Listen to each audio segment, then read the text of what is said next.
bakter tayo amin kalabsat at kararat tayo. Nagyamang kami, manakabaling nga Diyos, itirente nga bigat. Itikat dami man na po nga magitayaw, magitanok, itinagan mo. Dawatin niya po Diyos, di pa nakabalin, di Santo nga Espiritu.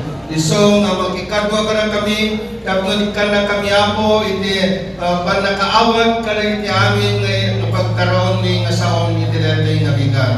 Bendisyon ang apo, di mga kasabami, tulungang, imanang, kinaramatem, akas iti kalusugan, iti bendisyon. Bendisyon na kami amin, iti natin ang daw, iti panagmayamay sa amin, itinagan ni Jesus, nga anak mo, kararan mi na gitoy.